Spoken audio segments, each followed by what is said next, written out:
Babu shakka a cikin wannan shiri na labari na satin yau wanda za a saka, babu shakka akwai gagarumin rikici inda yayin da mai nasara ya ce ba zai shiga ɗakin amarya ba, inda babu shakka dai an rako amarya da tare da ƙawayenta amma kuma ba a ga ango ba, inda babu shakka dakta mai nasara ya ganin cewa tsohuwar matar tashi wato Maryam ranta ya ɓaci, hankalinta ya tashi ganin yadda za a ƙwace mata mijinta wato Al-amin mai nasara, inda haka shi kuma ya ɗauka ya sa a ran shi babu abin da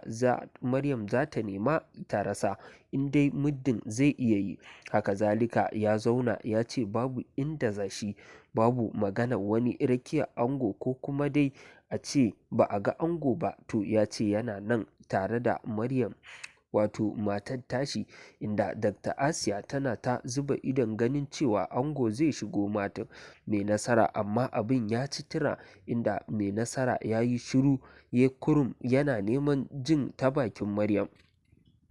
To masu sauraro kada ku sha'afa, kada ku manta da jin wannan sharshi daga wannan tasha tamu ta duniyar labarai, inda a yau za mu kawo muku wani sabon sharshi wanda za a sake shi yau, inda babu shakka za ku ji rikita-rikitar da ake kayawa tsakanin Dr. Asiya da kuma Maryam da kuma Alhaji Al-amin mai nasara, inda babu shakka Alhaji Al-amin mai nasara ya yi tsalle ya zauna ya ce shi fa sam bai san zancen ba, inda ba zai iya tashi ya bar matar tashi Maryam ba ya tafi gurin wata, inda babu shakka wannan lamari dai akwai ƙalubale a cikinsa. To mai sauraro kada ka sha'afa, kada ka manta da jin wannan rahoto daga wannan tasha ta duniyar labarai.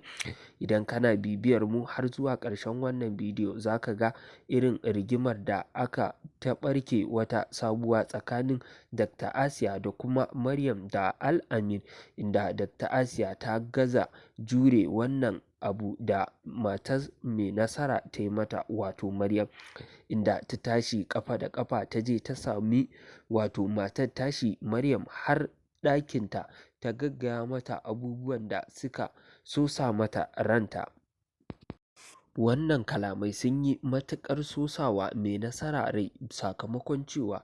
wannan abu bai dace Dr. Asiya ta furta irin waɗannan kalaman akan Maryam ba, duk ƙoƙarin da Maryam ta yi da kuma jajircewa da ta yi da kuma nuna kishi da ta yi da kuma ƙara abubuwan da yawa wanda babu shakka Maryam ta yi taka rawa 100% akan wannan lamari, inda a yanzu haka dai Dr. Asiya da abin da za ta saka mata kenan.